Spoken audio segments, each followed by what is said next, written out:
Broadcast is now starting. All attendees are in listen-only mode. Hey, great to see you. It's Matt Cook here with Heather Hallman. How you doing, Heather? Matt, it is a fantastic day today. I am so excited to be here. I wanted to show you this, Heather, because we had an incredible amount of people registering for this call, and I thought I haven't gotten the tally back. So this is for right now, June 12th at 9 p.m. Eastern. And we try to get a lot of people to participate. So we're going to really be demanding here. We're going to ask y'all to really participate, keep you awake. Not that that will be difficult. This is an incredibly energetic, high energy, hot kind of a subject. And look at all the I got a folks. sneak peek at this, Yeah, and it's you did. awesome. Getting my way in sexual matters, all the above. Some people was sex makes me anxious. I want fear to go away. Money is where I'm most stuck with fear.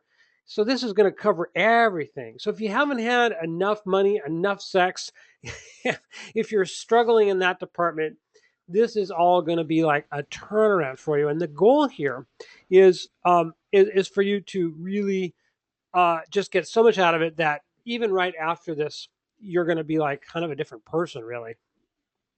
So let me get my presentation thing in order here.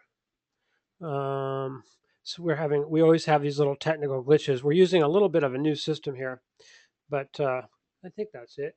There. Now, do you see that the screen dealio there?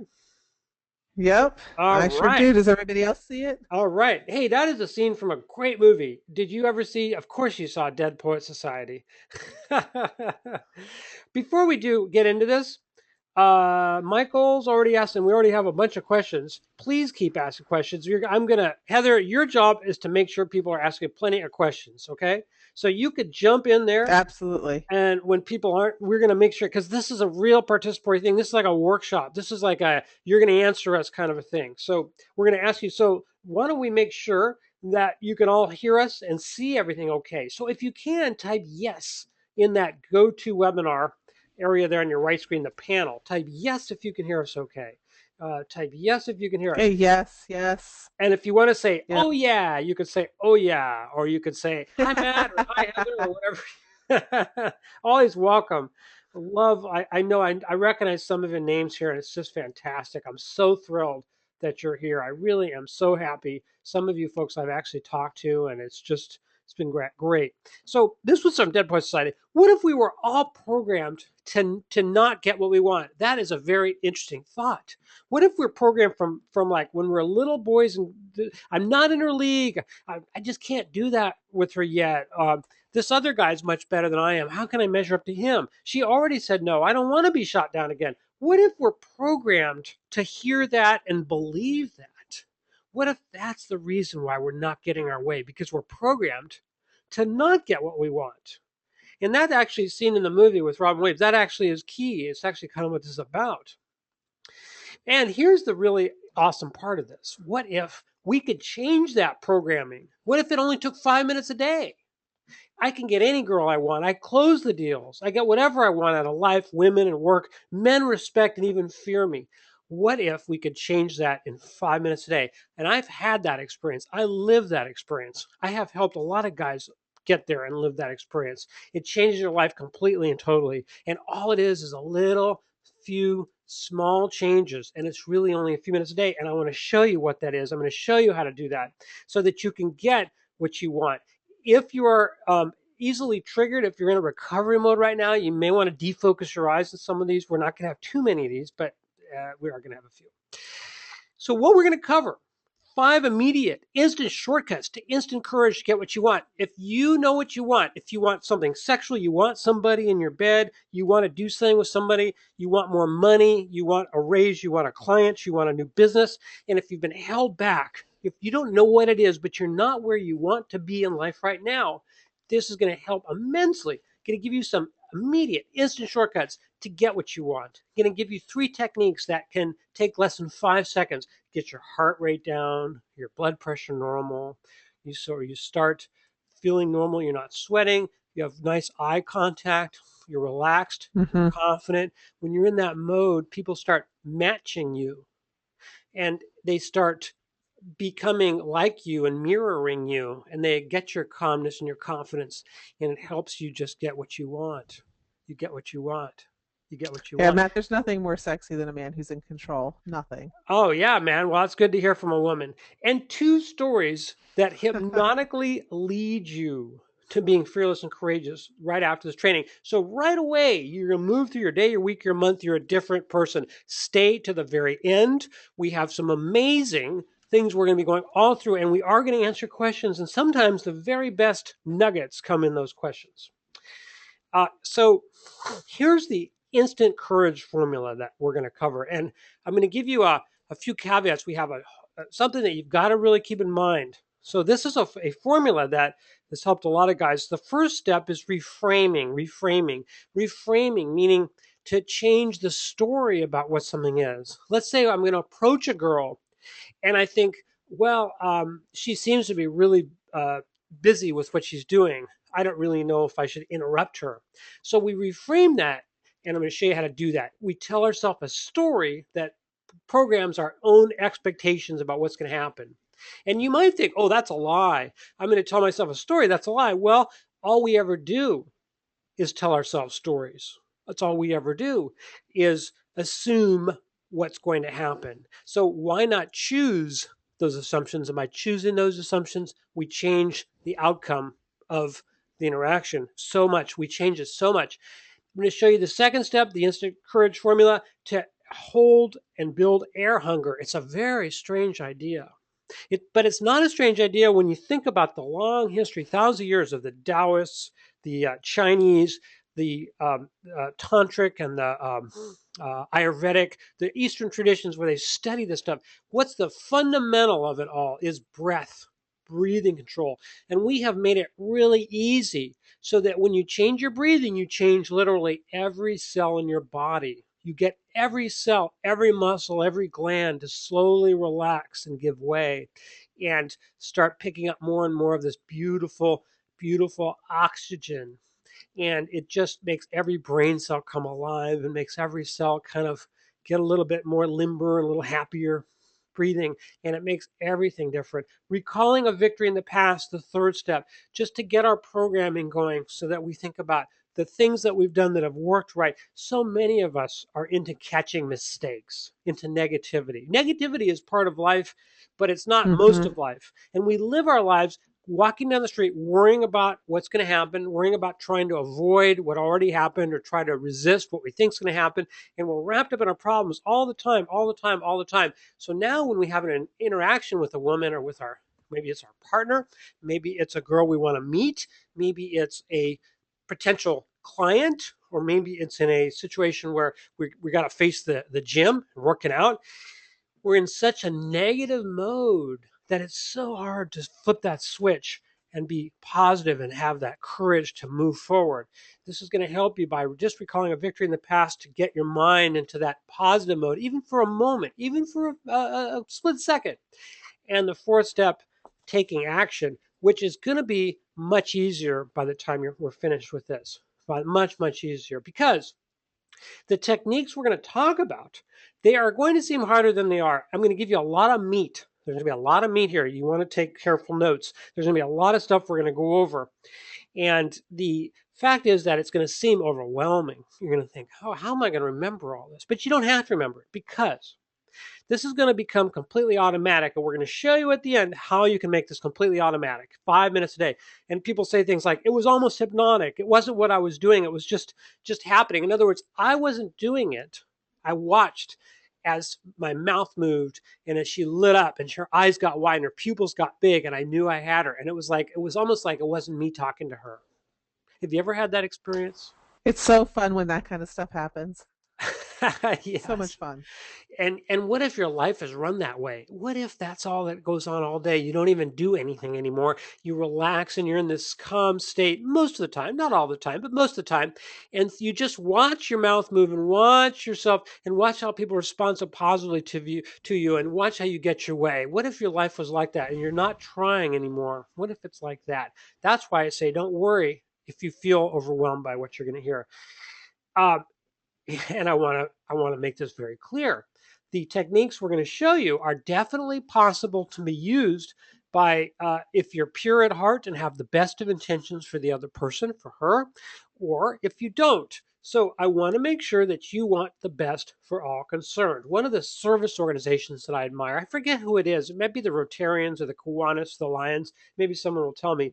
But they have a thing where they say, is it good for all concerned? And I think that's so great. Is it good for all concerned? If it is, you're going to be able to use this great power. If it's not, don't use this power. Use it only for the good because it is extremely powerful for everyone concerned. Now, here's the big holdup, okay? Big holdup. Big holdup is this lie that we hear that you really shouldn't have your way.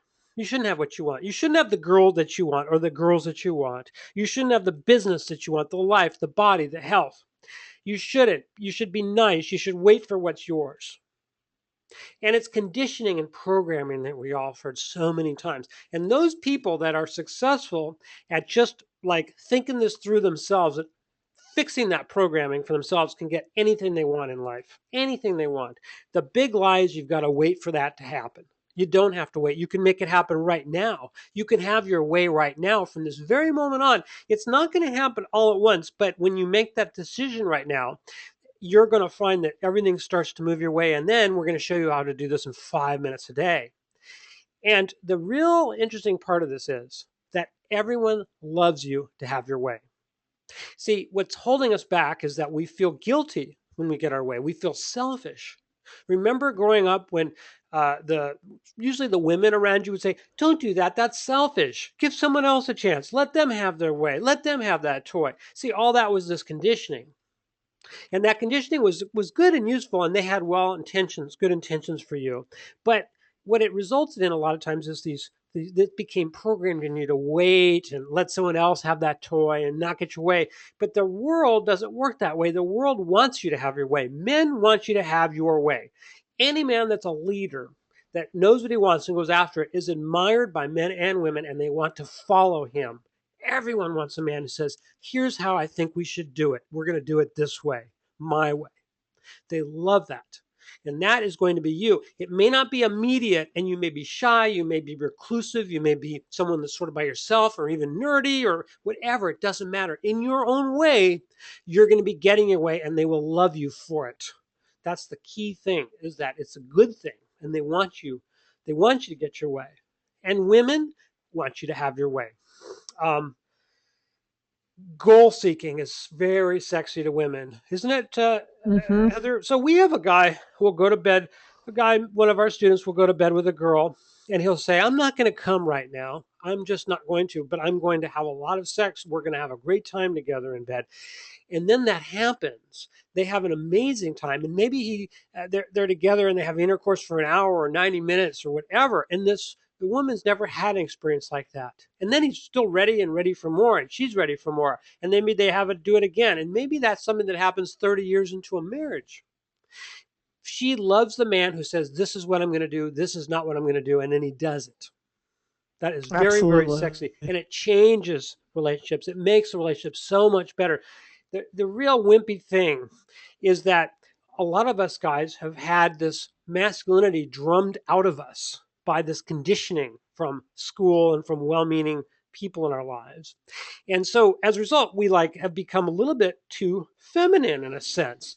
We don't go after what we want. We wait for other people. So in a relationship, it might look like, "We should go out to dinner tonight. Where do you want to go?" "Oh, I don't know. Whatever you want to do is fine with me." Or, "You decide," the man says to the woman. She doesn't want to decide. She wants to go with you.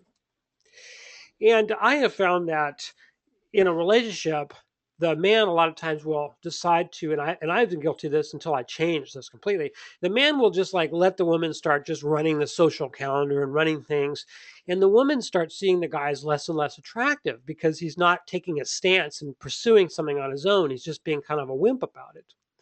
So the way you want to do that is you want to take your woman on a date. You want to surprise her if there's an anniversary or birthday, and don't tell her what you're doing. Make the arrangements yourself. If you're going to go camping or something like that, you make the decision. You decide where to go. You get the stuff together, and that will be incredibly sexy. And even though it may only be a few times a month or a year that you do that, it changes the relationship, and that will be the memories you treasure the most, and will alter your relationship a great deal when you do that, some of that arranging, when you do some of that running. Did you have a story about camping that I think that you were going to share, Heather? Oh yeah, yeah. My husband just arranged our camping trip with our family, and he did all the arranging and he took care of all the details. And I'll tell you, it was a very, very attractive thing for him to do. Yeah, yeah. So, uh, they want you to they all want you to be more goal driven, goal seeking, to go after what you want and get what you want. And what we really need more of is we need what I would call masculine polarity. We have the women are waiting for their men. And that's why so many women are waiting around for a man who can really give them a good sexual experience. Women really are craving a man who can really be a man, not just in bed, but all around. And a lot of Hmm. this conditioning, making men a little bit less masculine, has really thrown off the masculine feminine polarity. We need to write it. So we kind of sometimes, and what we're going to do is we're going to help you sort of become a little bit more in that masculine direction again. It doesn't take too many things. It takes a little nudge here or there. And you're going to notice that your woman, if you have a partner, she is actually going to be putting off all kinds of signals where she's saying, I want sex, I want sex, I want sex. And you never picked up on that before because you didn't get that polarity. You didn't quite get that polarity. Women say that differently than men. So men might say, let's go to bed. Women might say something different. And if you are not understanding the polarity, you don't interpret it that way. And this means that when you're in a relationship, you have a tremendous amount more sex. Also, it makes the sex much, much better because it makes it much easier for men to have a good erection. There's a lot of energy from the penis, this male energy into the woman, and the energy that a woman has is equal to the man but different. And women are more receptive and absorptive of that energy. That polarity helps in every area, and it starts with what you're doing a few minutes a day, which we'll show you. So, how it works in real life. Matt, what about for our single guys? What about for our single guys? Does a masculine polarity work for them This is too? totally like what it's like right now. The anime eyes, the she's popping for you. Those big pupils she's looking at. You have her. You have her. Hmm. As a single guy, there's nothing more powerful. You can be standing at the bar and women will be approaching you because you have that going for you. And it's the great undoing of what men are in our society have stopped doing so much of. And it's small things that you do which change this whole thing so greatly, and get women to be so attracted to you. And the men are going to be saying, what does Bill think about that? What should we do about it? What should we do? Let's talk to Bill about it. They're going to look to you. You're like the natural leader. And it's a neat thing is you're going to get that masculine high five effect. It's like if you do approach the girl and you talk to the girl, even if she rebuffs you or decides that she doesn't, want to do anything, or the men are going to go slap you on the back and high five you because you tried. And a lot of times you're going to walk out with that girl. This is a very, very powerful, very powerful. Why is it so powerful? Because women are genetically designed to be attracted to men who know what they're about, men who have social status. And here's the key: you don't need to have money, a car, expensive, a high Mm-mm. end bank account, or anything. You just need to have that. I'm running things kind of confidence, which you're going to have. and Right, and Matt, that sounds kind of hard. Is it a hard thing to accomplish? It's very difficult if you try to do it consciously. It's BS. It's complete crap if you try to do it consciously. That's where everybody's gone wrong. See, the pickup artists that are saying, act this way, do this prizing stuff, do this, do that. And basically, what they're trying to do is tell you to lie about who you are and how you feel inside. And then that makes you feel incongruent. You don't feel authentic. That would be a good word for it. You don't feel authentic. You're not yourself. So you don't, no wonder so many guys have difficulty with that. You've got to make it automatic. And here's the thing: there's actual things you can do to make it automatic that are very easy, which I'm going to show you. so that you don't have to think Mm-hmm. about it. It's just who you are. And you can still be shy and withdrawn or introverted, and it still works perfectly. And you won't be an extrovert. You'll just be a very attractive introvert. That's fine. Right. I'm an introvert, really. Um, and you're going to get, it's more than the women. It's the heart, the root of why you haven't reached the financial success that you really want to have. A lot of it is because there are small things that you've been doing or haven't been doing that cause that. And the reality is, it's a lot of it revolves around sex. If you can't really have great sex, you really can't have that strong drive to close other kinds of deals outside of the bedroom. Does that make sense? Like, Absolutely. absolutely. And for men, it's everything. So, and it's not your fault, but we're going to show you how to do that, how to close the deal sexually, and how it's so, so, so, so important. So, with that focus, let's go to our formula here of reframing. Um, so, reframing is changing the meaning of an interaction. And there's a frame that you can't change the meaning of very easily. For example, if you're pulled over by a police officer and you roll the window down, there's a authority figure that can arrest you or take you to jail or whatever. That's a frame that you can't change easily.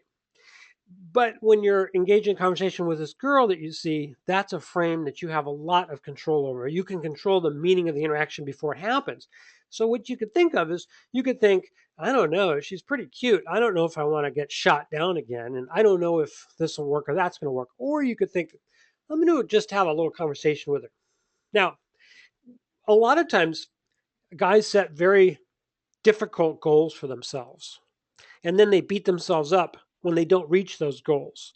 And I really believe a lot in little steps. So you might, instead of saying, I'm going to talk to that girl and take her to bed, you might say, I'm going to talk to her for 2 minutes, see, and just sort of see what happens. That's a new frame Mm-hmm. for you, right? Because if you talk to her for two Right. minutes, you've won. You've got a little victory going for you. And that's not a bad frame either, really. Instead of like building up a big, huge deal about it and then that doesn't work out and you get all upset with yourself. So Matt, for a very shy guy, somebody who's really looking to get confidence, they could even do something like, I'm just going to make eye contact with her, right? And that would be a Yes. win. Yeah, it might even, and we'll show you another example of that. Absolutely. So hold that thought. Hold that thought, because we're going to talk about an example like that. It might be that you just think to yourself, she's by herself. I'll just make her feel a little more at ease and welcome and just see what happens. And that's kind of a funny way to look at it, but it's a way of helping somebody. If you have a frame, I'm going to help her. I'm going to make her feel a little bit more at home.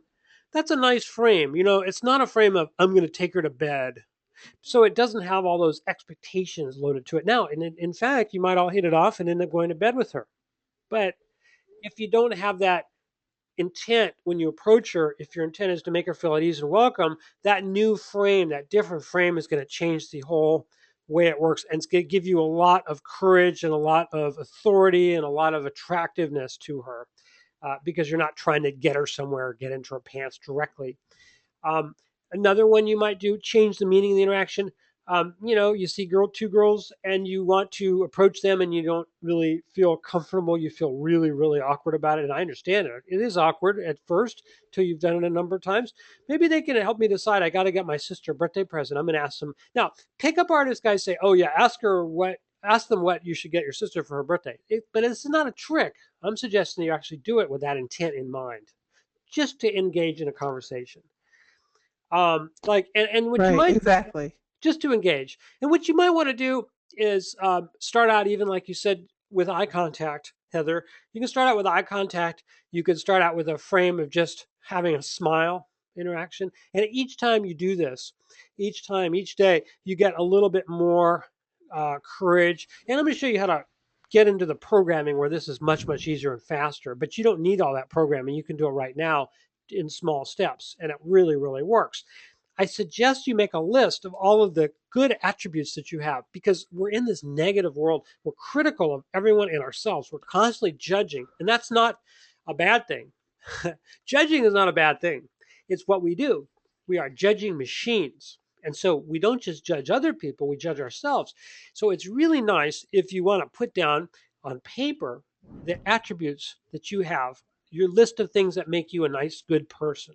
Clever, funny, a great listener, good at making her laugh, a rock in the face of adversity, strong world. Doesn't matter what you put in. Good muscles, you know, whatever you want to put down here. Um, but you want to make your list. I'm totally serious. You should be making your list. Make your list because that is going to help you when you come into a possibility of approaching a girl. You're going to have that list. You're going to be able to know that you have something to offer, and you're not going to be as hungry and kind of feeling desperate. Very, very nice way of doing it. Mm-hmm. And I like to suggest if you're looking to meet girls and you're really shy and you really, or you're getting back into the game, a lot of people are getting back into the game. What you might want to do is like start making small talk with the barista and with the clerks in the stores and the salespeople and the bartenders. Oh, bartenders are fantastic, by the way. There are so many girls that work at places that you can engage in conversation with. It's really natural and nice, and it may just be a few words at first, or a little bit more eye contact and a smile, then a little more interaction, and you get more and more courage built up. You build your list, you know, and your list, and then you start feeling more confident, and you just have all kinds of good stuff happening. You're going to ask these girls out. You're going to have dates. You're going to have a really nice time. So the next little step here, the next little trick here, is we're going to change our bodies. Our bodies are putting out scary stuff sometimes. They're like we're a little bit afraid and our heart's going fast, our blood pressure's high. Now, girls can't necessarily tell that, but you'll know it. And so this is going to help you feel more confident. This is really a bizarre thing. But what happens is you can actually lower your heart rate, lower your blood pressure, and make yourself instantly calmer simply by breathing a little differently. And you'll feel a lot more courageous. You'll feel a lot more in control. You'll feel a lot more able to get your way simply by altering your breathing in 5 seconds or less. What you want to do is try breathing out slowly through your nose. Then don't breathe in, just hold for like 5 seconds and then inhale and just do it gently. And you can walk around when you do this. So you're exhaling slowly, then you don't inhale, then you inhale through your nose, all through your nose, not through your mouth, through your nose, both in and out through your nose. But you're exhaling slowly, maybe taking a little smaller sniff of air to inhale and then exhaling slowly. And you can do it while walking to intensify the effect. And it can be amazing because what it does is it actually, by feeling like you need more air, you actually increase the oxygen that reaches your tissues. It actually has the reverse effect of what you think, and especially your brain. Your brain gets a lot more oxygen when you actually feel a hunger for more air this way. And it makes a big difference in how people respond and react to you. So isn't that interesting? Mm-hmm. It makes a huge, It's huge really difference. cool. Yeah, and we're going to be doing a lot of focus on breathing because this also is a gateway to making your health amazing, like needing much less sleep, like not where you're tired with 5 hours sleep, but where you're more refreshed than you are right now with 8 hours, and also a blood sugars getting normalized, fixing diabetes, fixing high blood pressure, fixing irritable bowel syndrome, Crohn's, all kinds of issues that actually just get better when you can fix this the breathing. But you can try this right now to get this courage and get this calmness and this relaxation. Don't deep breathe. Deep breathing is they tell you to do it, it's nonsense.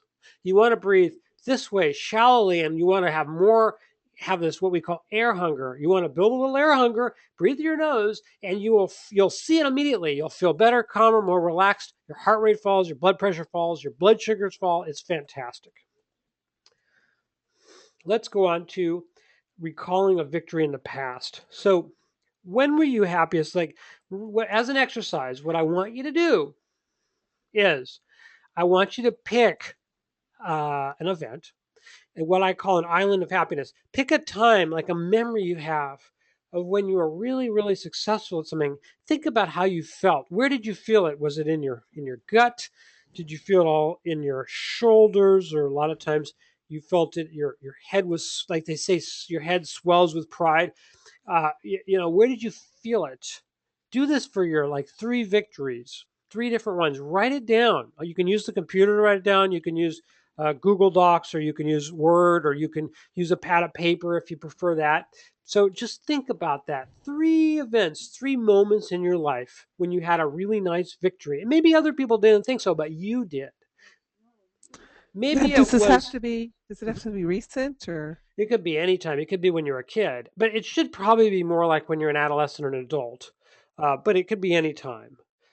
And it could be like, I asked that girl out, even though she said no, I asked her out. Or it could be when I took my future wife to the, and asked her to marry me. Or it could be when I first had successful orgasm inside a woman after years of not being able to have one. It could be anything. Yeah. hey Matt, we've Mhm. got a couple people saying they're losing audio. Oh, it's Okay. back. Yeah. Okay, Well, it got does it. happen Sorry. with the system sometimes, unfortunately. Um, So practice that, because that's going to help you get you this courage and this ability with girls. Now the next step is taking action, blurting out whatever comes into your head. That's a big, big, big thing. The thing that almost all men have as a issue, let's say, at making approaches, is that they don't know what to say after they say hello, or after they say like this basic greeting. And although you can go into these formulas for all that, the real formula is that you practice blurting out whatever is out, just whatever's in your mind. You just blurt it out instead of keeping it in your mind, and you start getting better and better at blurting. You start getting better at that, and it's very attractive actually, because It works much better than lines, like, oh better than lying baby, and better than did you sitting fall there from thinking heaven? what to say. Yeah. What am I going to say? And then there's a silence, and then she loses interest and wants to go away. And it's like you say all these nutty, crazy things, and she's laughing, and you can't even believe it. You're watching your mouth move, and you're hearing the words come out, and you don't even know where they're coming from. That's what I'm talking about. You just do Hmm. it. Start it in situations with your family or situations with your friends. Just say anything. So, try to get them to stare at you like, what? Just anything. Because you'll get really good at this. And then it's like get a whole other level of interaction and connection with people. And it's like amazing what it opens up when you're not sitting there in your head all the time. Mm-hmm. Okay. Now, how about work? How about if you just did one phone call a day to a cold prospect, someone you've never talked to, just one call a day? Maybe you're afraid to make 20 calls. Maybe you're afraid to make one call, but just make one call. What if you go to a networking event this week? What if you go to one single event this week to get what's the worst that could happen? And it doesn't it beat just going home?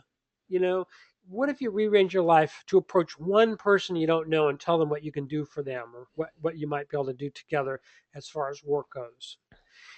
Here is where a lot of guys make the big mistake of saying, I don't have time to make calls, so I won't do calls. I don't have time for networking, so I don't do networking. One phone call, one networking event, approach one person, just do something.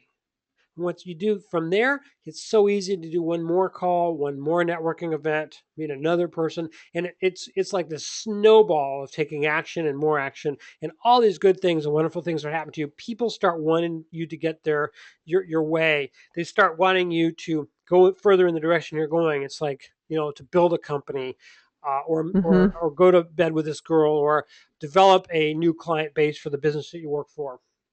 The world starts working for you. And here's another area where it'll work. There's health and relationships and sex. In the health area, what if you skip dessert just one day this week? What if you How, you just, know what, Matt? yeah, I did that this week. yeah, Honestly, this is true.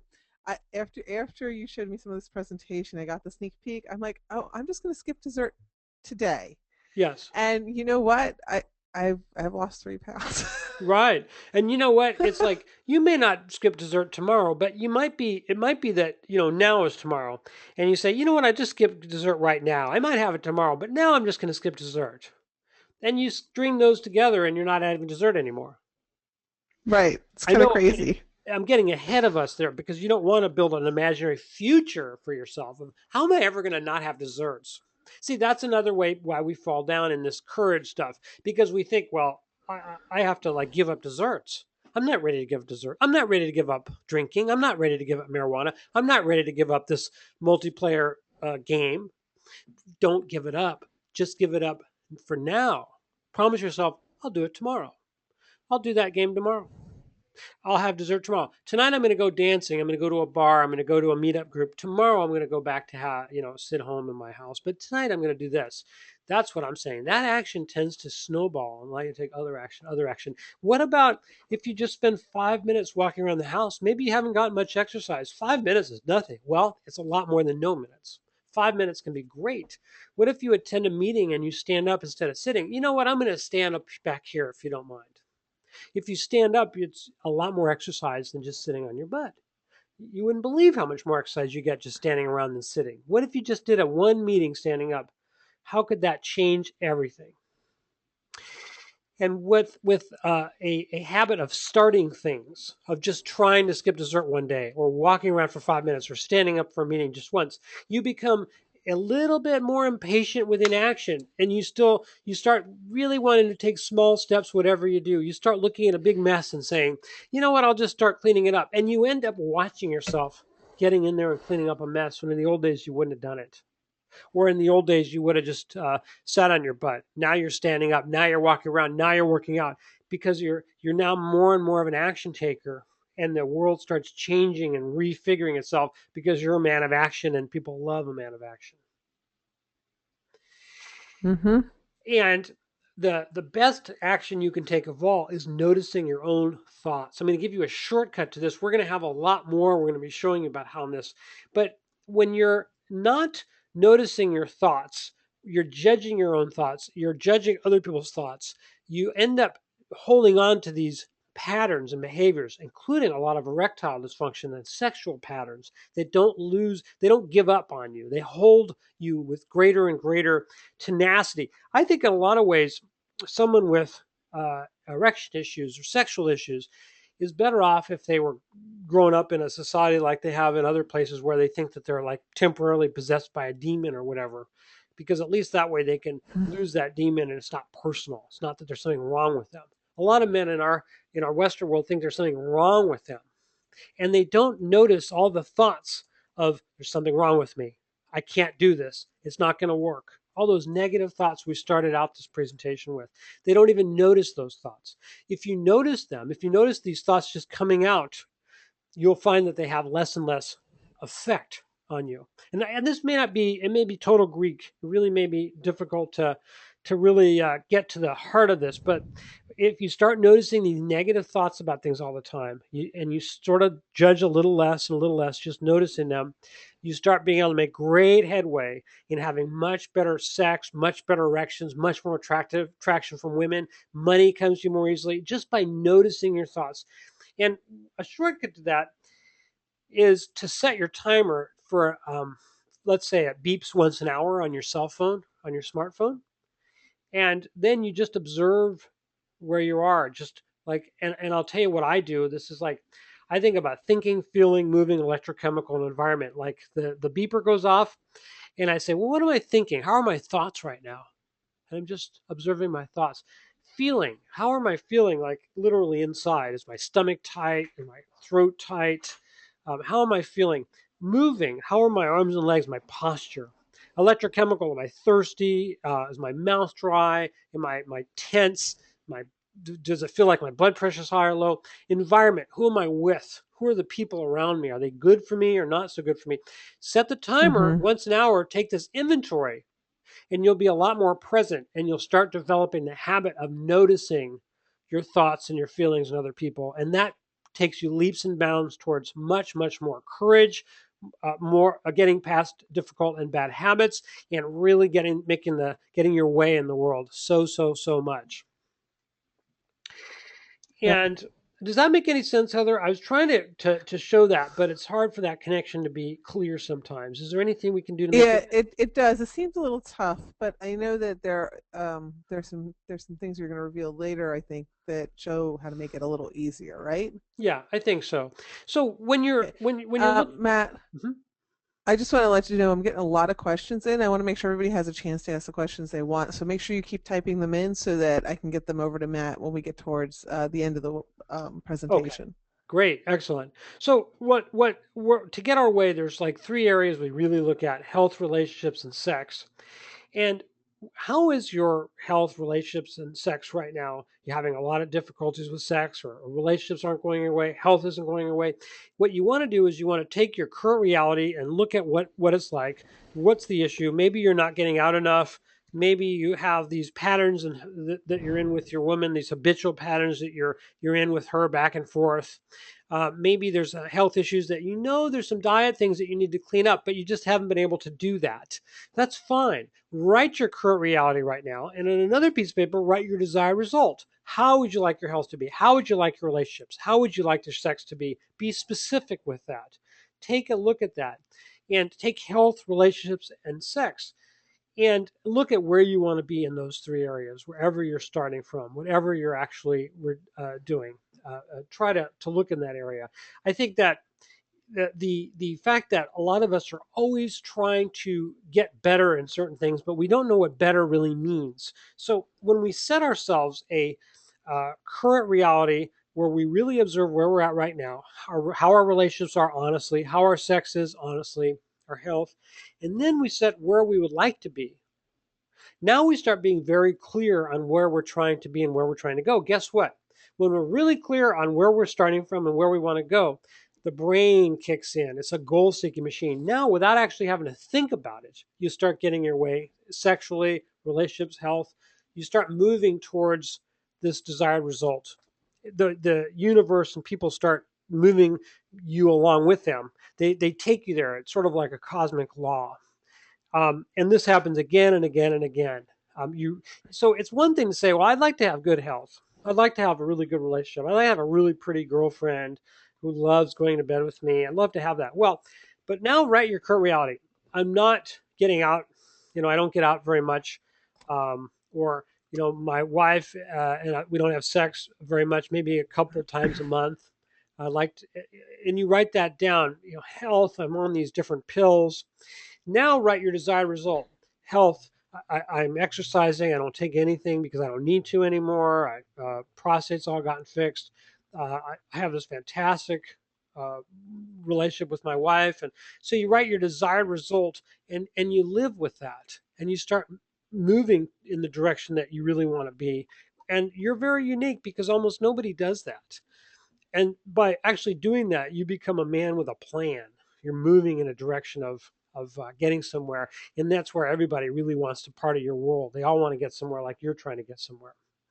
And that having that goal and that set, having those four steps, working on those things can be really a great help. Now, what if there was a way, a path to make this a lot simpler and cleaner? Now, I'll tell you a big key to it. We've had a lot of trauma in our past. We've had some bad things that happened to us, and we didn't have any control over those things. They may have happened when we were little. They could have been something around sex. They could have been something around something that we saw. They could have been something that we were told all the time by our well-meaning adults in our world. Maybe they happened when we were an adult. But the point is that trauma has affected us. It affects us all the time. It's not our fault that we had that trauma. We were innocent completely. But we have that trauma, and so it affects our performance. It affects how we are with other people. So now what we're going to be doing is we're going to be undoing that trauma. And this can take only 3 or 4 days of doing a little bit of writing for maybe 20, 30 minutes a night. Very simple, like about a page. And you start feeling this huge weight off your shoulders. And you'll find when you do this activity that you didn't even know that this trauma was affecting you so much. But the truth of it will jar you. It'll shake you to the core when you realize it. And you will realize it. And I'm not talking about some kind of memory that got created out of thin air. I mean, something you know happened. And it hurt you, and it will be undone, removed, cleared away, and you'll have this huge load off your shoulders. And now you're going to be free to be yourself, to be clear, to look at her in the eye, to approach her with confidence, because you've got that out of the way. We're going to be doing that, and we're going to be doing that. And I thought about how to do that, Heather, and I thought about it sort of as a workshop format is probably the best one. Hmm. So Sure. Yeah, that makes sense. yeah, so we're going to do that as a workshop, and we're going to do that with health, relationships, and sex. And we're going to do a step by step through a series of video trainings where you're going to be participating in the entire process. So we'll have you doing this clearing stuff and this trauma. We'll have you actually getting your way in these small things, 5 minutes a day to build the programming that and that just makes you a different person because all that messy stuff is gone. Everybody that hasn't gotten where they want, they have some little thing that's holding them back. We'll be identifying and clearing those things so they're automatically gone. And you don't have to be thinking about it. You don't have to be reading from a script or playing someone else's part. We're going to be getting rid of, and it'll be not really a course, but it's a workshop. So I think you have to be able to do it through your own pace. And we're not going to make it difficult. Make it maybe 30 minutes a day for 4 days, and then it'll be like a 5 minutes a day thing. So for me, it's like 5 minutes a day at this point. And if I forget to do it, it's not a big deal, although I really don't forget anymore. It just becomes part of me. And it has an effect every waking minute. Has a tremendous effect, and I don't even think about it because it's part of me. It's really who I am. It's authentic.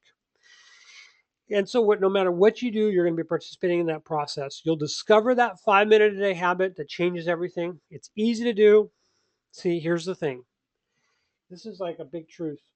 It's something that is easy to do. And maybe you've read this book called The Slight Edge, and you know what I mean. And if you do it every day, it starts accumulating and having this dramatic effect. And if you don't do it every day, it starts accumulating and having a dramatic effect downwards. And so it's easy to do and it's easy not to do, but we're going to show you because I found out ways of getting you in the habit. So it's easy to do. And this new programming Right, will so it doesn't become take this like massive amount of work, right? no, it takes a relatively small amount of work, like 30 minutes a day, night for a few nights. And then it's going to be like 5 minutes a day. Very, very quick. And here's an amazing What's part of what's this. the end result of what will happen when that happens when you get to that 5 minutes a It's day? everything. It changes everything. It changes everything. Women love a man who's taking charge. You're going to be able to have if you're in a relationship, she'll be much more attracted to you and she won't even be aware of why. Coworkers will be loving you. You're going to be able to get raises. You're going to be able to get clients. They're going to respect you more. They're going to want to ask you your opinion more. And you can practice it. I say practice it like practicing the piano, but it's much easier than the piano. It's just something you'll naturally practice and it gets easier and you reap enormous rewards. You can't even believe the rewards that will be reaped as you move through this. You cannot even believe it. It just gets kind of crazy actually. It gets kind of crazy. Um, and that's what the secret of people like we showed pictures of Richard Branson or Sean Connery or the secret is that they just dared to just do it. Now they had this extraordinary accidental programming, but you can do it intentionally. And what we'll do is we'll help you get programmed without actually having to do very much of anything and remove the blocks and the trauma that have interfered with this process up until now. That's how we're going to do it. It's a clearing process. So in module one, we're going to be talking about how to totally get what you want, why you're not getting what you want, how the programming has worked. And it's mostly women and they're well meaning caregivers. And they've given us guys the wrong approach to getting what we want from women and from other men. And we'll tell you the shocking reason that your wife or your girlfriend isn't bending over backward or forward to make you happy. It takes a lifetime to figure it out. Most people never figure it out because they're not present with these thoughts. They're just habitually acting out and the women are habitually acting out and they're just playing these parts without really thinking about it. We're going to show you a 5-step fear wipeout formula that becomes part of your life every waking minute. So instead of that chatter, that brain chatter, I can't, she won't, it'll happen again, it's not going to happen again, I'm going to lose it again, I'm going to lose her again, it's going to be completely different. That's the first module. Module 2 is about the reptile brain. We have like 3 brains, and although it's obviously incredibly complicated, the reptile brain is the oldest part of the brain. And it's just like it's scared, it's sexually happy, it's gratified, but it's not like a thinking brain. And yet it's the center of our emotions, especially our sexual being. So we can reprogram it. We reach down to that reptile brain and we deliver like almost like shock treatment to it to get it unstuck. And it just grabs hold of this new program. This I will, I can easily, she will definitely, it's going to happen. And see, you don't have to like try to be optimistic or make up phony lies about your world. You'll automatically see things differently. It just will be a part of you because it's part of your reptile brain. And you're not going to be producing all that stress, anxiety, cortisol anymore. What a relief that's going to be. And this is like a part of your core being that you don't have to consciously access. It's just who you are. Module 3, break 3 on sword jujitsu method. Jujitsu is where you use your opponent's strength against them. And so this is where you're going to use the negativity that's pressing down on everybody. We're going to use it against the negativity. And it turns out that it's very easy to use this jujitsu method to basically unlock these very pleasurable sensations that we can have getting our own way and not have any baggage about feeling guilty about it.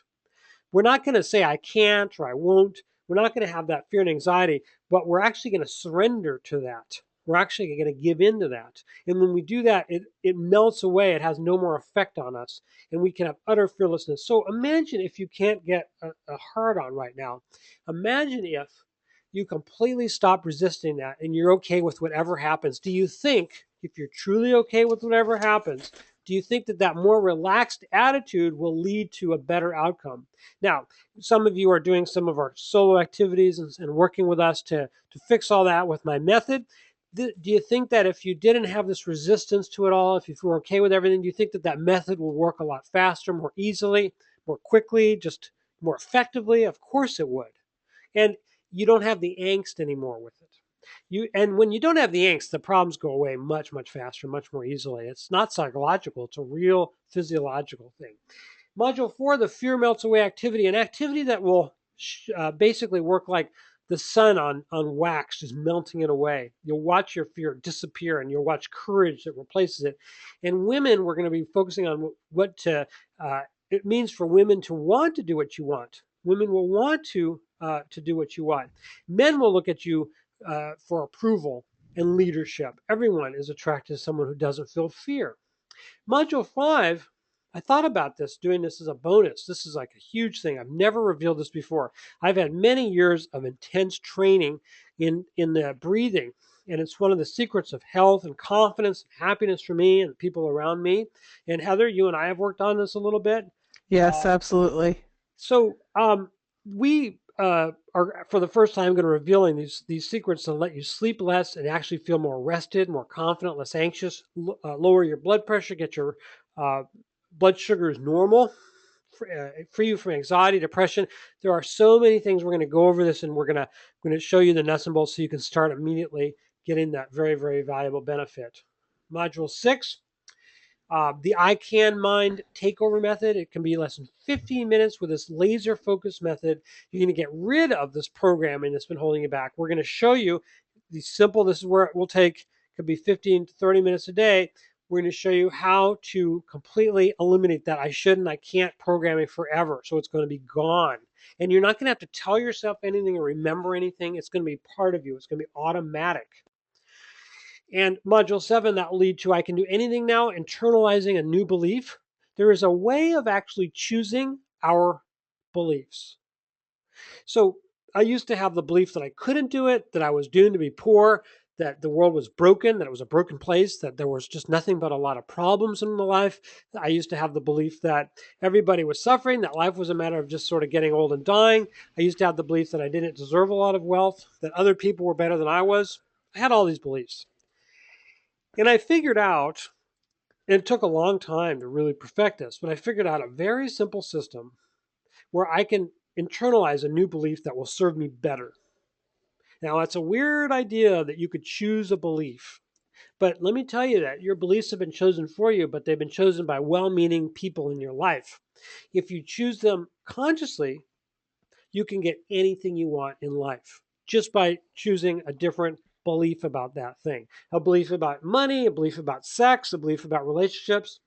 And I'm going to show Mm-hmm. you that secret. It's so powerful. It's just been a life changer for me and the people that I've shown it to. Module 8, we're going to talk a lot about sex, towel hanging, erections, and getting your way with women, and how to use your newfound mental equipment to get your way erotically, sexually, in spheres, whether you're having one woman or whether you are interested in playing the field and having a series of dalliances. We're going to show you how to do that and deliver the constant feelings of pleasure, serenity, and relaxation. And finally, Module 9, we're going to show you how to make this every waking minute of your day because there's a way of locking in your gains. We're going to have like a little graduate ceremony where you're going to leave these past programmings, these traumas, these limiting thoughts behind, embracing this new system without actually, again, having to think or remember to do anything. That's going to be what we're going to do. The command code, we're actually going to be charging $8.97 for the whole thing, but there's these different things. You're getting $597, the cheat sheet, the underground notes, the transcripts, the full audios. Instead of the 1135, for 30 guys, I'm going to be doing is I talk to the publisher, and what they're going to be doing is they're going to be offering this for only $397 now. $397, which is really a steal for this kind of a workshop. And you've got two huge guarantees. Number one, that we never share your information with anyone outside our company.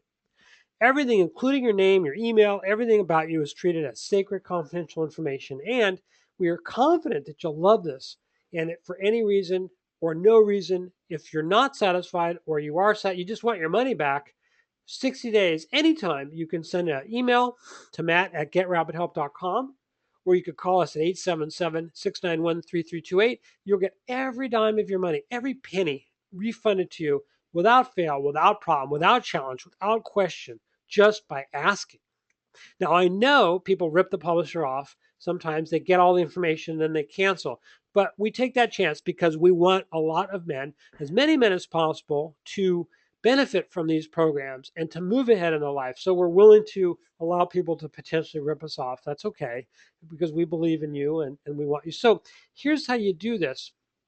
Visit www.getcommandcode.com. Command code. Command code is this method, this system that you're going to have at the tip of your tongue. And getcommandcode.com. That's what you're going to want to go to right now. Now, the first 30 people that go there right now are going to be getting the underground. We have underground notes we're doing. We have transcripts. We have all these incredibly nice bonuses, and you're going to get all those bonuses. Then the publishers said they're going to run. They're limiting the number of people that get the bonuses. So they're going to have 30 people that are guaranteed to get these bonuses, and the rest of the people will get the basic course and not the bonuses. So you have a little bit of incentive. The bonuses are like complete underground notes, and if you have seen our underground notes from other courses, you know that they're very, very good. You don't If you don't have a chance to watch some of the videos, you've got the notes. You're going to have a cheat sheet, which is like really 3 pages, which tells you like all the key points that you need to know to study.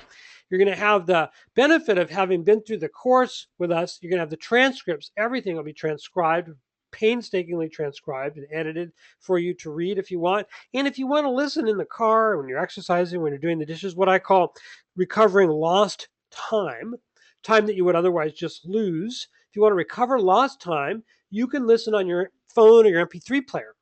And so you have this wonderful opportunity with all these bonuses if you're one of the first 30 guys. It's like a little reward, It maybe seems a little hokey or silly or whatever, but it's a little reward for people that are taking action, and you're going to love this.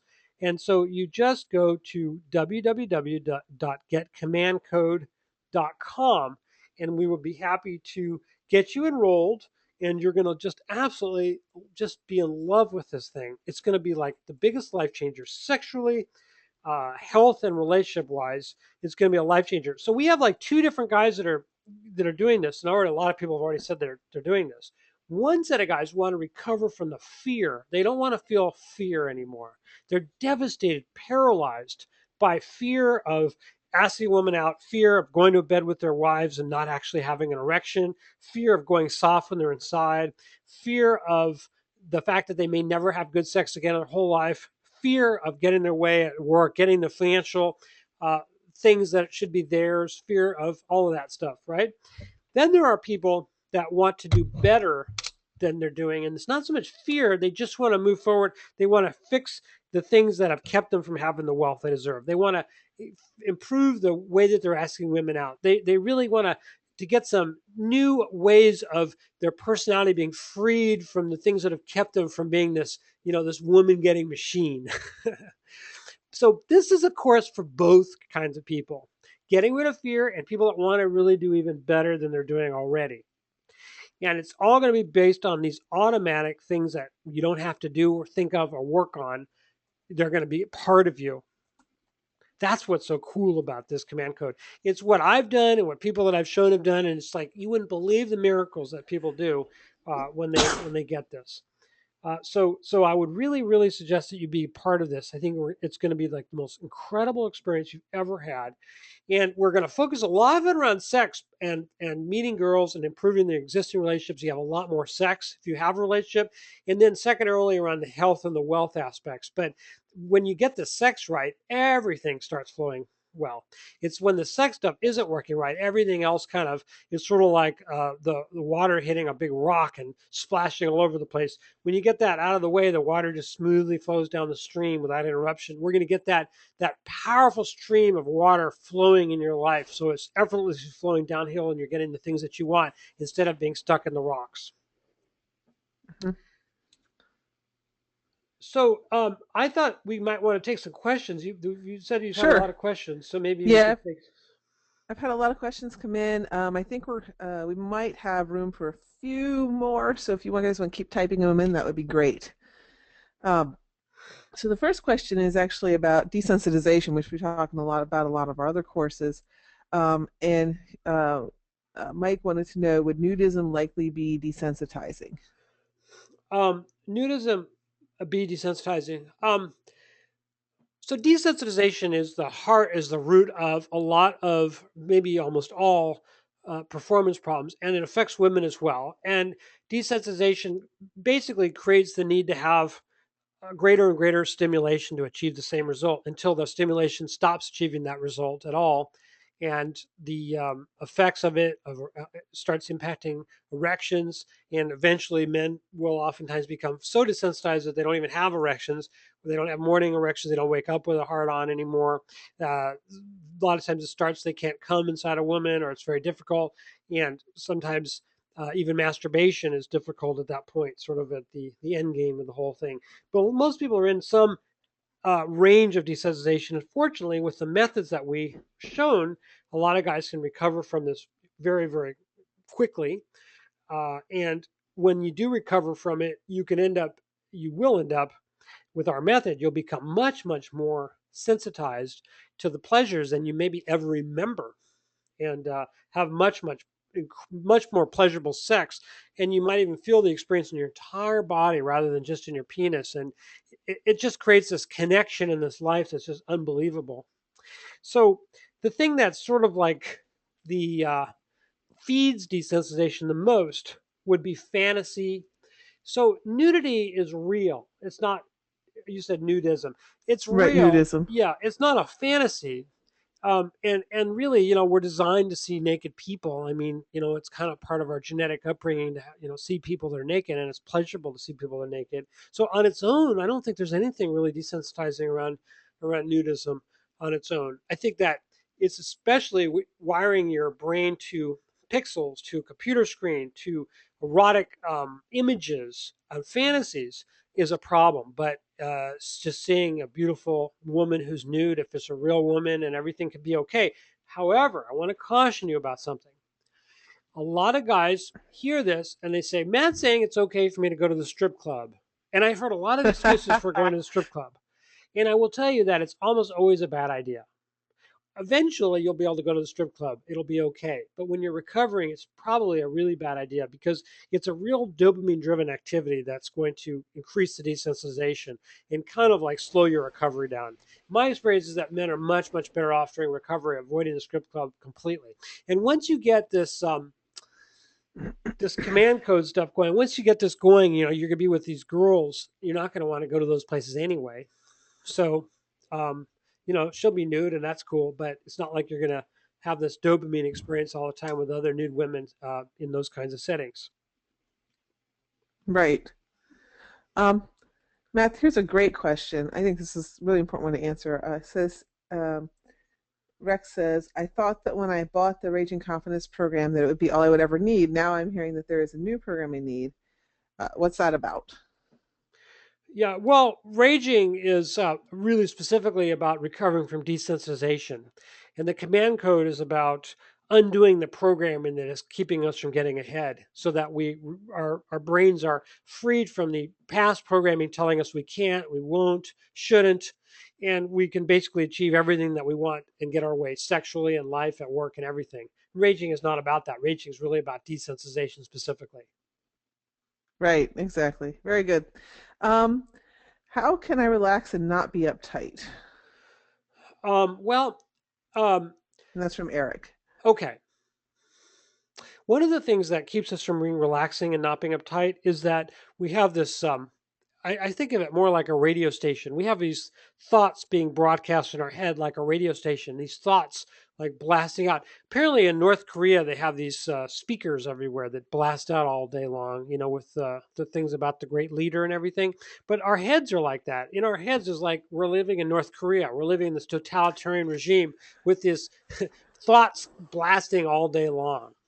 And we try to pretend like these thoughts are good for us, or that we need to have them, and that they're appropriate, or we try to fight them, avoid them, resist them. And so basically what we do is we continue constantly having the same thoughts and the same feelings of resisting and avoiding those thoughts because they're painful. And that's why we can't really relax and we're uptight all the time. Now, some of those thoughts are things like, I haven't really made that deposit, which I need to make. I better make it tomorrow. When am I going to take my shirts into the dry cleaners? What's Mary going to think when I show up when I haven't gotten, trimmed my beard? Whatever, there's some of those, but there are also these habitual thoughts. I can't, I won't, I shouldn't, you know, uh, and we're not even aware of them. And these are very painful thoughts. So what happens is we resist those thoughts. We start having these you know what, I'm not going to think that. I'm just absolutely not going to think that. That's just ridiculous. That's just ridiculous. I'm just not. And so this is this back and forth war in our heads all the time. No wonder we can't relax. So it turns out that there's two ways of automatically being able to relax. One of those ways is by undoing the traumatic events and the results of the traumatic events in the past that have created this war all the time. And the other way is, and that helps, and that's tremendously valuable, which we're going to be doing in the command code. And the other way that this really helps to get rid of those habitual thoughts, this war in our heads all the time, this other way of doing that is surrendering to them and not resisting or avoiding them anymore. Now, that's easier said than done, but there are some tricks to it that make it really easy to accept these radio station thoughts, these and actually they start going away, and you don't turn them off. You just sort of don't listen to them anymore, and you're They okay with become them. more like static. They become like a static, like, okay, I'm willing to hear them, but I'm not paying attention to them. But they're fine. I don't mind them being on. When you're okay with that, they start losing their power, and then they disappear. And then you're sitting there relaxed, you lean back in your chair, and you notice your mind is clear, and you live that way most of the time, and it's an amazing way to live. It's not like every day will be like that. It doesn't matter, who it is on this earth. Everyone has days where they're aggravated or where they have some things happen, but you'll notice that you have a lot of that quiet all the time. And even when things happen, which are not good things, you're not disturbed the way you used to be. You're not nearly as disturbed. Inside, you're quiet and okay, even when the worst things are happening outside. That's what basically happens when you surrender to it and stop resisting and avoiding these habitual thoughts. Hmm. Here's a good question. Matt, I've had ED incidents almost every time with new dates and lovers over the past 7 years. I, Oh, yeah, it's tough. I handled them all, I think, very well with confidence, and they all turned out well and resulted in successful sex several times that night and later. But I'm so anxious right, about these incidences. I right. feel I need to be ready the first time. I've Hmm. gotten through to the point that I'm avoiding dating altogether because I hate first times. Yes. There is so much tension for me. Oh, Okay, fear. Call it fear. How can I get rid of this? That's from Rick. okay, Rick. I'm so sorry to hear that, man. I've sort of had that same experience so many times in the past, and I totally get it. I mean, I totally understand. Um, and I do have something for you that could really, really help a lot. And so when you're meeting a girl, maybe you're going to go on a date, or maybe you've had your second or third date, and you figure the next time it would be time to go to bed with her. What if you took sex off the table?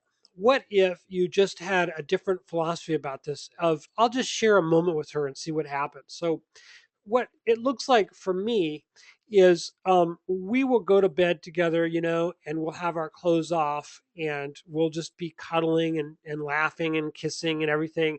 And I might notice that my cock gets erect, or it might not. And I might just notice that things happen or they don't. And I'm just enjoying the moment and I'm not even thinking I'm going to have sex. It's taking sex off the table. It's just this attitude of I'm just gonna sit with her, I'm just gonna be with her, I'm gonna look her in the eyes and just be there. And so one of the things that really helps that a great deal is the root focus exercise, which we teach in Raging Sexual Confidence and some of our other courses, where you focus on your root, which is the area sort of in your between your penis and your butt, your anus. It's your pelvic floor. It's the area where you might do a Kegel exercise, your pubococcygeus muscle, but you don't feel anything. It's just a direction of your focus there. When you focus on relaxing that area, what you do is you're anchoring your mind to your body, to the center of your sexuality. And when you do that, you're not all over the place. You're not building this future for yourself. Your brain is occupied, your mind rather is occupied with focusing on your root, and you're not focusing on, oh my God, what if we go to bed in 5 minutes? What if I'm not hard? You're just focused on your root, your sexual center, and that keeps you in the present moment. Keeps you from jumping ahead and feeling this horrible expectation and anticipation of what could happen. That's how we do it. So you need to have an anchor into the present. It's future expectations of what could happen, what will happen, that really make you miserable, Rick. If you're really focused on the right now, right here, right now, and just sharing a moment right now, you're not building expectations and there's nothing that's going to happen. There's no future. I've also really suggest that, and especially as guys get older, they start looking at sex as a way of having a long time having sex rather than, really, really pleasurable sex for a long time.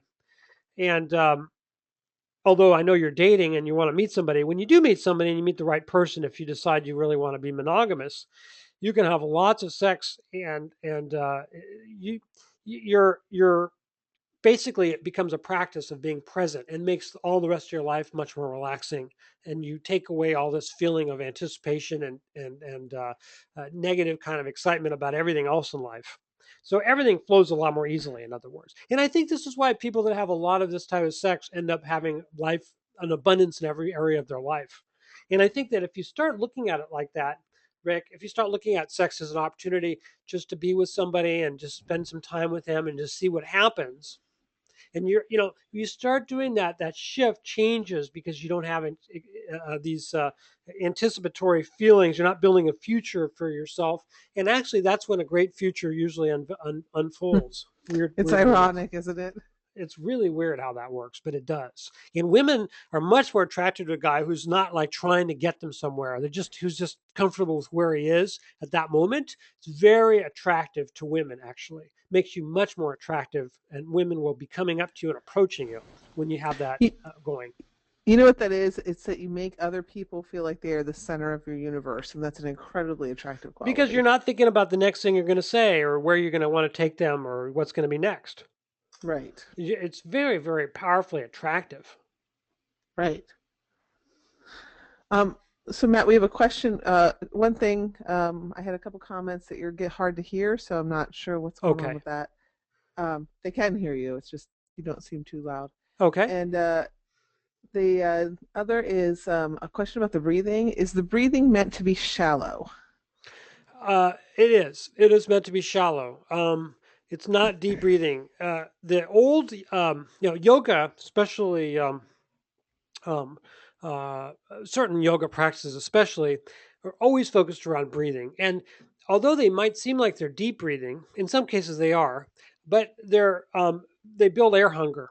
So when you're just normally, if you're not doing an exercise, or you're just walking around, or you're standing, or whatever, if you breathe shallowly, if you breathe out for a long time and breathe in just a small amount, breathe out for a longer time, breathe in for a small amount, you build air hunger, and that's that air hunger. Even a small amount of air hunger starts really favorably helping your body chemistry and your brain. And it gives you like almost instant feelings of confidence and calmness. And it helps your health and everything in that. So that's what you want to do. Most of the time, it does look like shallow breathing. Hmm. Mike is asking this question. I'm not quite sure what he means, so maybe you can help me figure it out. I have a hard time separating sex from relationships. Is there a way to make that easier? Um, Sex from relationships. I don't know. Maybe Mike, you could comment a little bit and develop that thought a little better. I'm really intrigued, but I don't really understand what you're getting at. And then when we were talking about when you were talking about the planning with the current reality versus your desired end state, we had a question come in that said, "Must it be written down or can it be recorded with audio or video?" And that's from Sam. Yeah, absolutely. It could be recorded with audio and video, Sam. Some people or maybe you're one of those guys more into audio and video. Perfectly fine. Absolutely. I know people that have done it that way. Um, in fact, sometimes that could be better because it is how you hear it or see it in your brain, and your brain starts as a goal-seeking machine starts going towards that desired result. And so, hearing it or seeing it could work better for you than writing it down. Right. Now, Gabe is asking, what happens when a man is no longer proud of having balls in his dick and he's even shy about it? Of having what on his dick? Of having just having a man is no longer proud of his genitals. Okay. What happens when a man is married? Well, Like he I've feels noticed this a self-conscious lot. about, yeah. He thinks that he's too like his penis is too narrow or too much like a little pencil or too mini or too small or bent, something like that. Is that what we're dealing with? Right. Okay. Yeah. Or just, feeling like maybe you've had issues in the past and aren't feeling very confident about. Yeah. Yeah. Well, when you've really gotten things, the brain is really you've gotten that desensitization going. It starts creating this effect on the thoughts. It's not like performance anxiety causes it, it's an effect. This is one of the messages that we have found that is really true that the therapists and the people out there have it wrong. They think that it's caused by performance anxiety or in your head if things aren't working in the penis. But actually, it's things not working that cause the performance anxiety. So, when you get the desensitization worked on and sort of resolved, a lot of times especially when you get the oxytocin track that we talk a lot about, you build up that oxytocin hormone in the brain. You stop worrying so much about your penis. Your erections start happening better. You start having a shorter period between ejaculations, a shorter refractory period if you're having ejaculations, where you can have more often have sex with the same person or other people, and you just don't feel it. Just you don't care about embarrassment or about feeling inferior about it. You just don't care that much anymore. It's a biochemical thing. It's not like you have to work on it or try. You just discover you just don't care that much about that. You don't feel that bad about it anymore. And that's a really, really good place to be because it affects everything, not just how you have sex, but your attraction from women. It affects your ability to build your income and your ability to be happy. And so there's like all these guys go after penis enhancement exercises, gel king, and creams, and a lot of guys just feel inferior about it. And the reality is, they don't have to feel that way at all. They can completely get free of that entirely and be confident, happy with whatever they have, not even care if some woman doesn't think it's good enough. Don't even give a shit. It's really in your mind where it really counts. That and the oxytocin is like a miracle in making you feel secure and good about what you do have and how it does work. Right, right. We got some clarification here from Mike from the other question about relationships and sex. Hmm. And he said, it's hard for me to just have sex without first getting attached to a woman. That is, I don't seem to be into casual sex. Yeah. Well, I'm totally with you on that one, Mike. I don't see that as a problem, really. Um, I think a lot of us are designed that way. And I think it's a really, really good thing. I talk a lot about, you may have heard me talk about the wisdom of the penis and Dr. Willie. Dr. Willie is like a PhD in everything. So, if he's not interested in it and it ain't going to happen, he's like way smarter than we are. So it's like the thing that you just need to do is you need to become surrender and become very comfortable with that, the fact that you're not like a casual sex guy. And a lot of us men, we're always comparing ourselves to other men, and we think, well, that guy can have casual sex, why can't I? Why is it that I seem to be hung up and getting hung up on somebody before we have sex? I don't understand. And so it's really like something that you could easily, you can easily in your head kind of surrender to, give into, and just see it kind of just go away and not even be an issue for you anymore. Like, oh yeah, that's the way I am. That's the way I am. That's as it turns out. I seem to really want to be into somebody before I have sex with them. That's me, and there's no angst or problem with that, really. Right. I think a lot of people like to be in relationships, as opposed to having casual sex. I don't think there's anything wrong with that at all. Well, I really discourage, especially guys recovering from desensitization. I really discourage guys getting into casual relationships. It puts a lot of pressure on you, which really is negative, and it's really not very satisfying. And it kind of can sort of create more of a dopamine lifestyle, which makes it really hard to be happy and secure and confident because dopamine leads to these massive ups and downs and feelings of depression and feelings of not having enough. Whereas oxytocin, which tends to be built more in monogamous relationships, leads to feelings of having abundance and having a wealth of everything and having enough, and is really, really great for really, really long, pleasurable erections and sex. So, the dice are sort of loaded biochemically to actually favoring us having one woman and a strong monogamous relationship for most of us. Right. Um, we have a question here. For me, sex has always been the natural outcome of things being good, but unfortunately, sex has ruined good friendships. Do you have any Mm-hmm. comments on that? It's ruined good friendships because you've turned a friendship into a sexual experience and lost a friend and lost like in that Yeah, sense. I think so. Yeah. Well, the what we teach a lot in our programs is the oxytocin track. And the oxytocin track really does make it quite possible and easy to have a friend that you can have sex with if you want without the drama because you just both kind of want what's best for the other person and it takes away the a lot of the jealousy and a lot of the feelings. It's odd, but when you have that really strong oxytocin stuff going, you could be with somebody and really like them and have sex with them and you could both sort of understand that maybe it's time to move on. You want the other person to move on even though you'd like to be with them. It's good for them to move on, and so that's what you want. You both want what's best, and it takes away all the drama. So it is quite possible to have a wonderful friendship where you also have sex and it doesn't ruin it because it doesn't get out of hand with all the dopamine stuff, with all the drama and the jealousy and the dopamine stuff. And so it's totally possible if you want to. That said, you might enjoy having a situation where you have a friend that turns into a sexual partner who becomes a real lover that you feel a strong connection with. But I've certainly seen men that have a number of women that they have sex with who are friends and they have a great life without all the drama and without all the problems. Right. You and I know Next somebody question like is, that right now. I think I won't say some his name is John, but he's like that. He's very much like that. That's exactly what he does, and I know other people like that. It's fine. next question is if thoughts dictate how we create our reality, can desensitization be resolved by thoughts alone? It's a great question.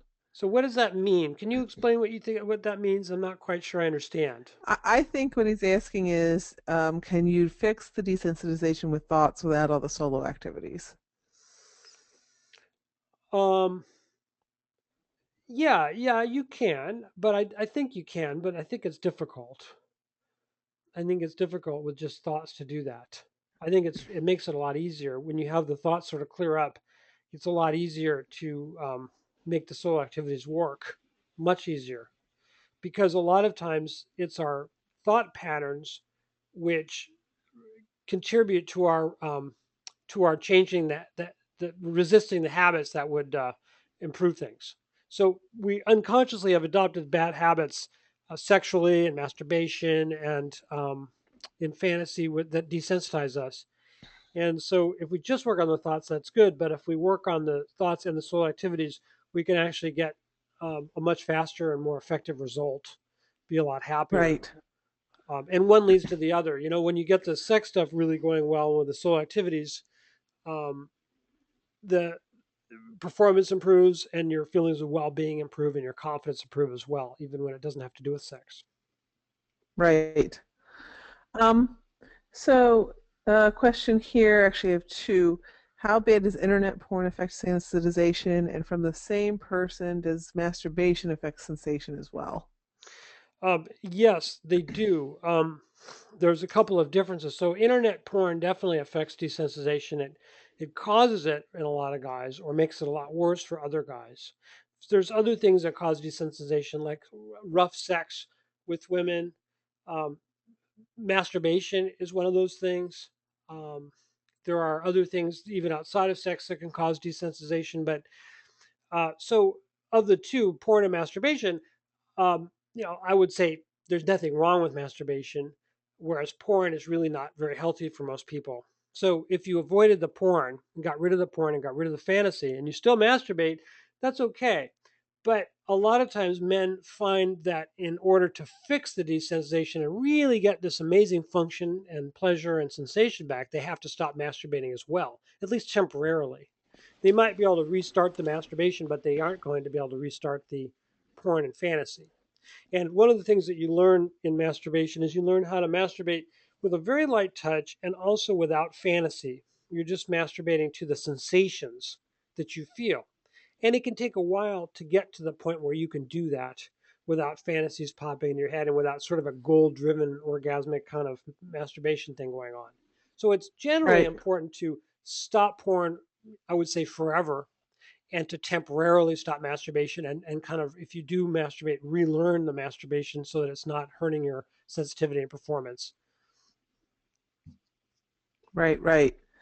Um, so we have a gentleman who's taking our course, probably it looks like Raging Sexual Confidence, age 64, and he's rebooting. It's taking some time. He's on day 100. What would you say to him as far as how he can get it done and keep him encouraged to keep on the path?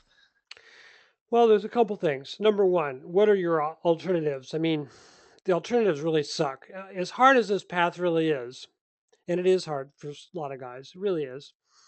Um, it's like the only thing that really works, whereas everything else just kind of makes the problem worse, and it's just a really crappy future that way. But on the positive side of things, what you can do to really make it work better and faster is, if you're fortunate enough to have a girlfriend, do a lot more cuddling and try to have a lot more non-orgasmic sex. Spend a lot more time with her, with cuddling and kissing and eye gazing and all that, because that really builds up the oxytocin and that helps tremendously. It does take a few weeks to really kick in and have an effect, but it changes tremendously what happens in terms of ED and everything. You just wouldn't believe how much it speeds things along. It can almost eliminate a lot of the issues of rebooting. The guys that have it the toughest are not meeting anybody and don't have a girlfriend. They can still do it, but it's a lot harder. So my suggestion is to try to make it easy for yourself and try to meet a girl if you don't have a girlfriend, because it can make things so much easier and makes, not of course makes life a lot more pleasurable, but really makes the rebooting process work a lot better. Right. If a man doesn't have a girlfriend at the time, I know that you've in the past recommended like dance lessons and stuff just to get physical contact with other real people, real women. Yeah, there's a lot of things, and even time in nature, walking outdoors, all kinds of things can help build oxytocin. Having a pet, there's a lot of things. Volunteering can help. There's a lot of things that can help oxytocin, and you can benefit tremendously by those things. And then there's things that more involve direct contact, social contact with anybody, such as spending time going out to meetup groups or to events.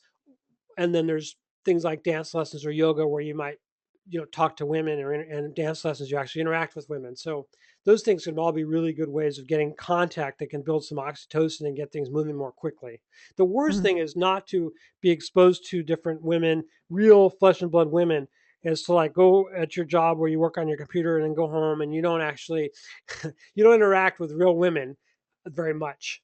That's going to slow you down a bit more than what, you can speed it up by sort of changing that.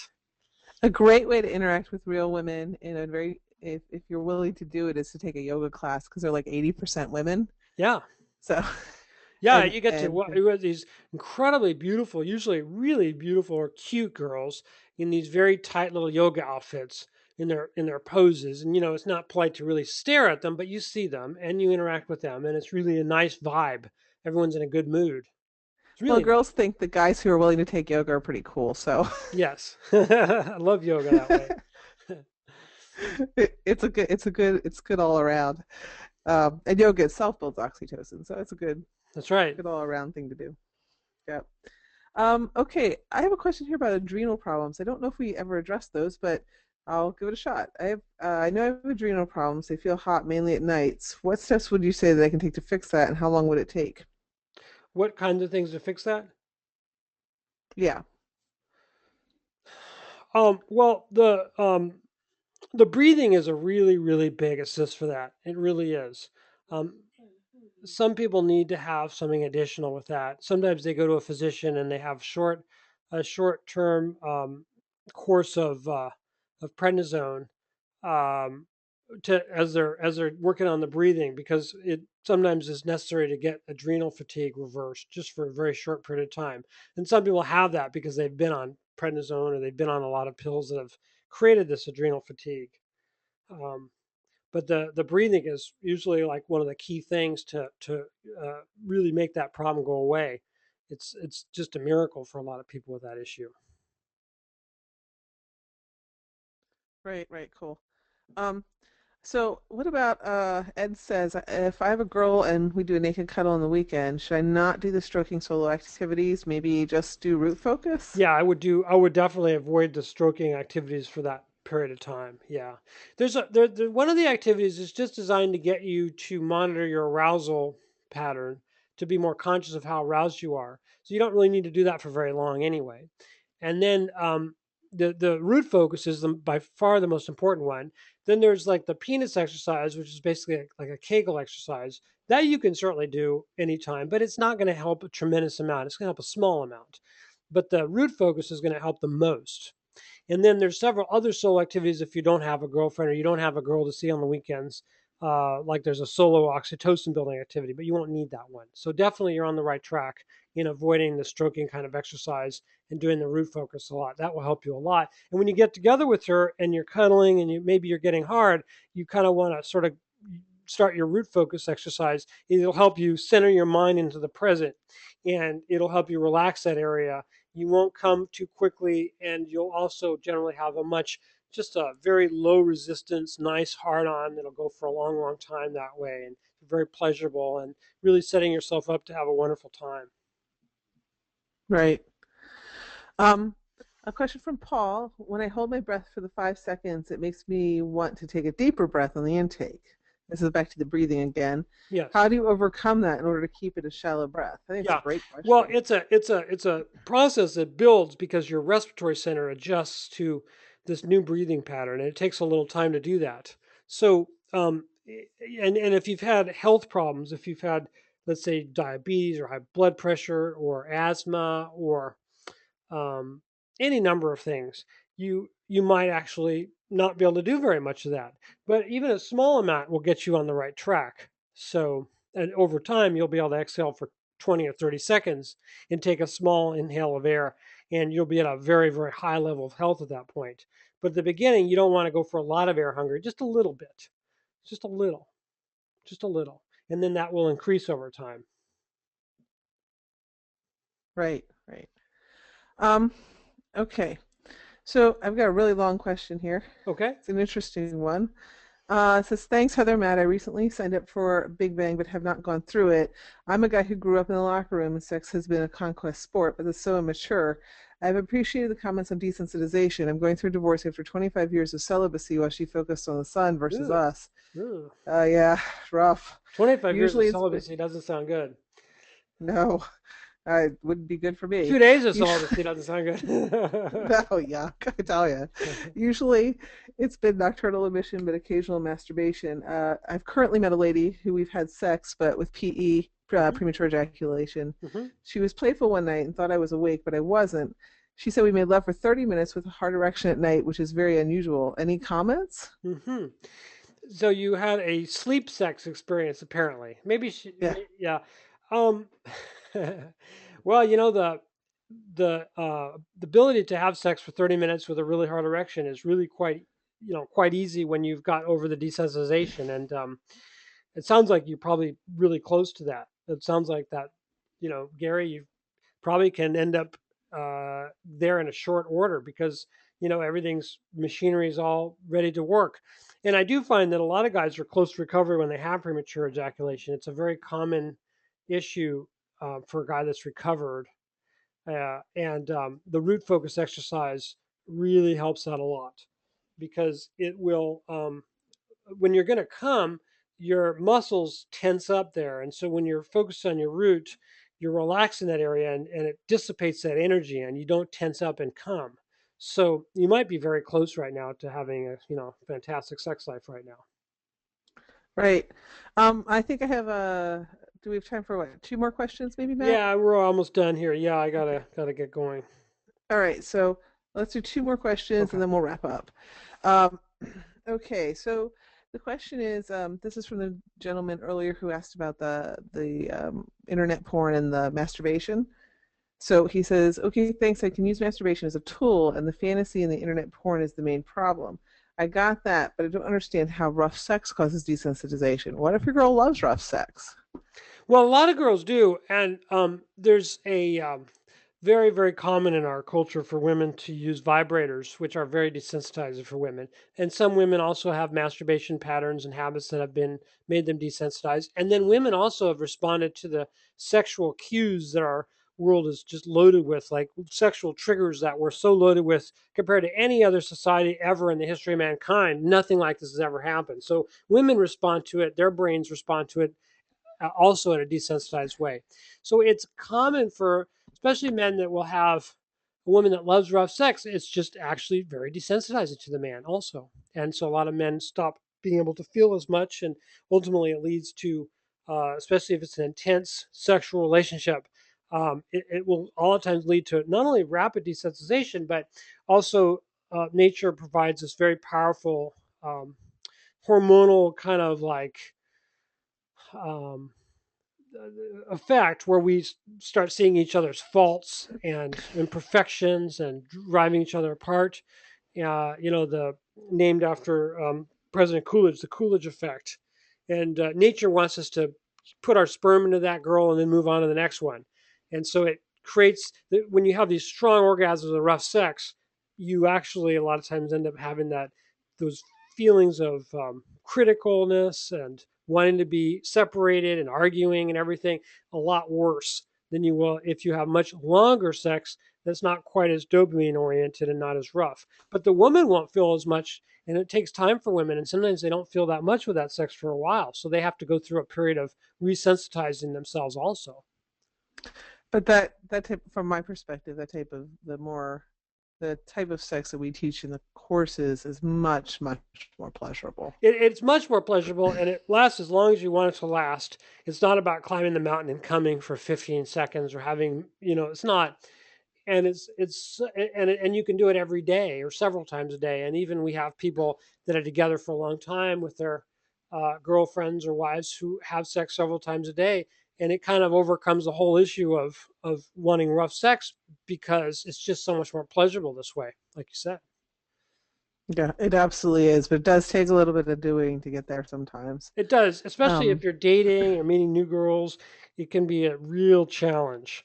Um, it can be a real challenge, but it's very rewarding. And we have a lot of guys that have taken our courses that have gotten desensitized by having rough sex with women, and it has can have a very desensitizing effect. So, for example, one guy was okay for a long time when he was married, and then he got divorced, and he started meeting these girls that were really into rough sex and hard sex, and maybe by the third girl that he was with, he didn't feel that much, and that's very, very common.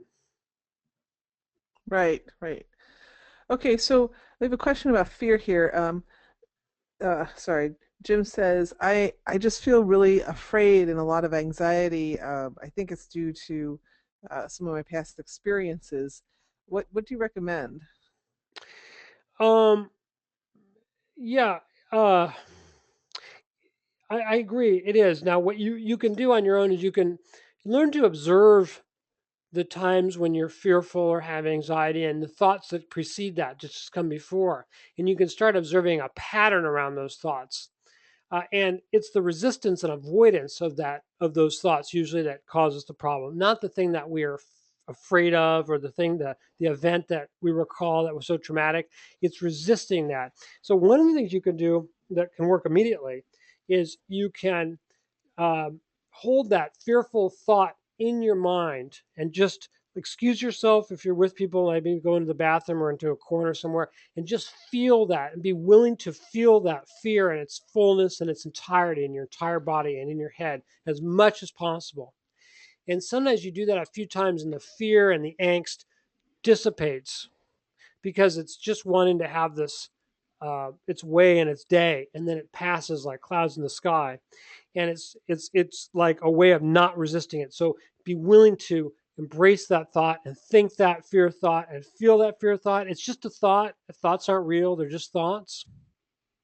And it by just totally being okay with having it, you know, hold on to you for a while and just being there with that thought. A lot of times the fear loses grip on you and it usually just goes away. So that's a great technique you can try. And I know Heather, we've done that. You know, we've talked about that before. Right. Absolutely. It works really, really well. A lot of guys. Okay. So I think that was the last question we have time for. Good. So we are going to What? put this up on a replay. Um, we are going to have this in replay. By the way, I will say somebody mentioned masturbation as a tool.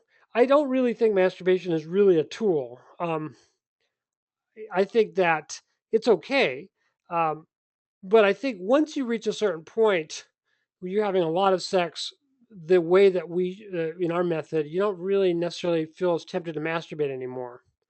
And that's a lot different than guys who have sort of the more dopamine oriented sex, always wanting more and not being satisfied. With the method that we show you, a lot of times guys feel like they just have such great sex and they don't really want to masturbate and they don't masturbate and and they just stop it. It's not even anything they have to give up. It just doesn't interest them anymore. But I don't think it's really a great tool actually. And I think it's okay, but it's something that it certainly has its place. But a lot of times, you know, we turn out we just don't need it. So which is really nice to be in that kind of a place. So yeah, I really want to see you on these on the command code. I really do. I think it's going to be so exciting. I think we're going to just have an incredible time with it, making these things automatic, and we're going to work a lot in the sexual realm because that's the center for men. That's our center. We get that working and right and abundant. We get rid of the trauma and the fear and anxiety that might be gripping us.